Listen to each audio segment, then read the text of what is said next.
네, 안녕하세요. 김용욱입니다. 자, 이번 시간에는 원드라이브에 대해서 살펴보도록 하겠습니다.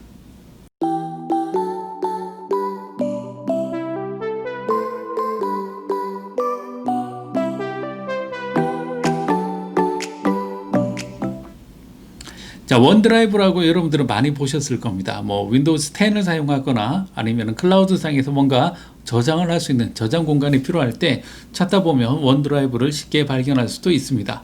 자, 원드라이브는 클라우드이기 때문에 뭐 PC든 맥이든 리눅스든 어디에 쓰든지 다 접속이 가능하고요. 심지어는 이런 핸드폰에서도 아주 접속을 해서 잘 사용을 하실 수가 있습니다. 자, 저 같은 경우에는 간단하게 사진을 찍어서 PC로 보내고 싶을 때 복잡하게 선을 꽂거나 하지 않고 사진을 찍고 원드라이브를 통해서 바로 공유를 하기도 합니다. 자, 원드라이브는 크게 두 가지 버전이 있는데요. 일반 버전과 비즈니스 버전이 있습니다. 자, 일반 버전 같은 경우에는 여러분들이 일반적으로 가지고 있는 핫메일 혹은 아웃룩.com, 라이브메일 이런 마이크로소프트 아이디만 있으면 기본적으로 할당을 받아서 사용을 할 수 있는 공간으로 약 20기가 이상 되는 공간을 받아서 바로 사용을 하실 수가 있습니다. 자, 저 같은 경우에는 30기가의 용량을 받아서 사용을 할 수가 있고요. 그 중에서 26.4기가를 무료 사용을 하고 있는 것을 볼 수가 있습니다. 자, 이 원드라이브에서 제가 두 가지 버전이 있다고 했는데요. 일반 버전 말고 비즈니스 버전 같은 경우에는 오피스 365 혹은 최근에는 이름이 바뀌었죠. 마이크로소프트 365라고 해서 계약이 되어 있는 상태에서 사용을 할 수 있는 형태입니다. 자, 비즈니스 버전 같은 경우에는 용량이 1테라까지 제공이 되고 있고요. 일반 버전, 그러니까 여러분들이 일반적으로 사용하는 그 버전이라 할지라도 추가 비용을 내고 용량을 확장해서 1테라까지 확보해서 사용을 하는 것도 가능합니다. 자, 원드라이브 같은 경우에는 한때는 되게 속도가 느려서 불만이 많았는데 지금 사용해 보면 굉장히 속도도 빠르고 사용을 할 만합니다. 자, 일단은 국내에 마이크로소프트 데이터 센터가 생긴 영향도 있고요. 또 속도가 많이 증가되도록 많은 신경을 썼기 때문에 속도가 많이 빨라졌습니다.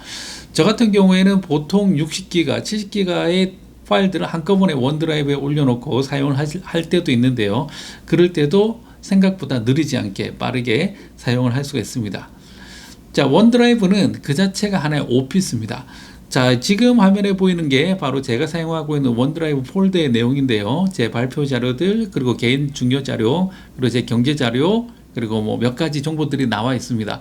여기에서 보면, 자, 기본적으로 앞에 보면 업로드, 그리고 뉴 이런 파일들, 이런 메뉴가 보이는데요. 뉴를 눌러보면은 폴더, 그리고 여기에 보시면 텍스트 파일부터 시작해서 오피스 파일들이 바로 보이는데, 여기서 사용할 수 있는 건 바로 웹 버전의 오피스를 여기서 바로 사용을 할 수가 있습니다. 자, 지금 제가 워드를 선택을 했고요. 워드가 바로 실행이 되고 있는 것을 볼 수가 있습니다.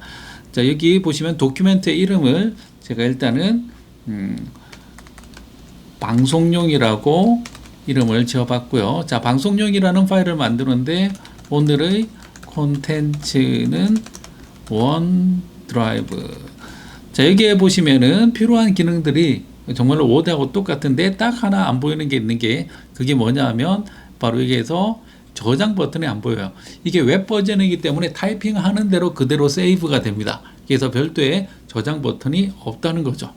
자, 그러면 일단 제가 여기까지 작성을 하고 나서 바로 닫아 버릴게요. 이걸 닫아 버리면 자, 여기 가 보시면 방송용이라는 폴더가 생겨 있고 문서가 생겨 있고요. 눌러보면 바로 사용을 하실 수가 있습니다.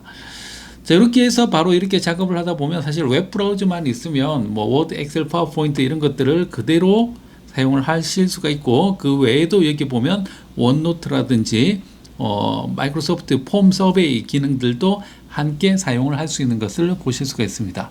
자, 이렇게 만들어진 파일을 내가 공유를 하고 싶다라고 하는 경우에는 바로 공유 기능을 사용을 하실 수가 있는데요.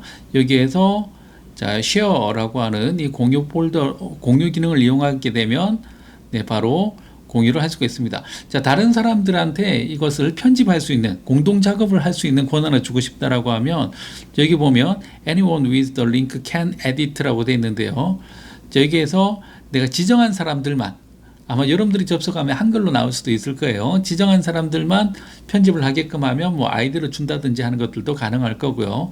자, 그 다음에 나도 모르게 공유해주고 나서 계속 공유가 될 수도 있어요. 그런 걸 막기 위해서 여기에 보시면 자, set explain data라고 되어 있죠. expiration date라고 되어 있는데, 자, 이 얘기는 뭐냐면 이제 만료 일자를 잡아 놓는 거죠. 자, 이 같은 경우에는 기본 버전에서는 사용이 안 됩니다. 일반 버전은 사용이 안 되고요. 최소한 비즈니스 에디션 정도에서 사용을 하실 수가 있습니다. 자, 그러면 여기에서 내가 공유를 할 때 여기에서 쉐어 누르고, 자, 여기에서 만약에 다른 사람한테 편집 권한은 안 주고 그냥 공유를 해주고 싶다라고 하는 경우에는 Allow Edit의 체크를 빼주고 나서 저장을 하게 되면 여기에서 이메일 링크만 이렇게 카피를 해서 상대방한테 전송을 해주게 되면 이 링크를 통해서 다른 사람들은 이 파일에 접속을 해서 이 내용을 보실 수도 있고요. 좋은 점은 뭐냐면 여러분들이 이 내용을 업데이트를 할 때마다 그 사람은 업데이트된 내용을 바로바로 받아볼 수가 있다는 거죠. 그래서 매번 뭐 이메일에 첨부 파일로 보내고 이럴 필요 없이 이 링크만 주고 계속 나는 이 파일만 업데이트하고 업데이트가 되었다라는 것만 그 사람한테 알려주면 똑같은 링크에서 그 사람은 바로 받아서 사용을 할 수가 있습니다. 자, 재밌는 점 중에 하나는 모바일 앱에서도 이걸 충분히 사용을 하실 수가 있고요. 이 모바일 앱에서 내가 원드라이브를 선택을 해서 필요한 것들을 하실 수가 있습니다. 자, 모바일에서도 바로 원드라이브를 사용을 할 수가 있는데요. 예, 지금 제가 쓰고 있는 것은 삼성 갤럭시 노트 10 플러스 모델입니다. 여기에서 지금 원드라이브 앱을 설치를 했고요. 다음에 이 앱을 바로 실행을 시켜보면 제가 사용하고 있는 원드라이브 폴더에 바로 접속이 된 것을 볼 수가 있습니다. 자, 이 중에서 제가 쉐어 폴더에 있는 몇 가지 파일들이 있는데 그 중에 수소 이야기에 대한 내용을 한번 재생을 해 볼게요. 자, 누르면 바로 스트리밍이 되면서 바로 실행이 되는 것을 볼 수가 있습니다. 자, 가로로 보면 가로 이렇게 넓게도 볼 수가 있고요. 세로로도 넓게 볼 수 있는 것을 볼 수가 있습니다. 자, 원드라이브에 중요한 동영상들, 앞으로 볼 동영상들을 올려놓고 필요할 때마다 움직이면서 바로 중요한 파일들을 바로 확인을 할 수도 있고요. 다음에 또 이 안에서 내가 필요한 파일들을 뭐 문서나 아니면 동영상, 오디오, 사진 여러 가지를 바로 활용을 할 수가 있습니다. 자, 여러분들이 만약 대학생들이다 혹은 학교에 있는 관계자다라고 하면 기본적으로 원드라이브 비즈니스 버전을 사용을 할 수 있는 권한이 있을 확률이 굉장히 높습니다. 거의 대부분 계약이 되어 있기 때문에 그렇죠. 그래서 1테라나 되는 용량을 이런 식으로 잘 활용을 하시게 되면 여러분들이 굉장히 업무 향상에 도움이 될 것 같습니다. 이상 원드라이브에 대해서 설명을 해드렸습니다.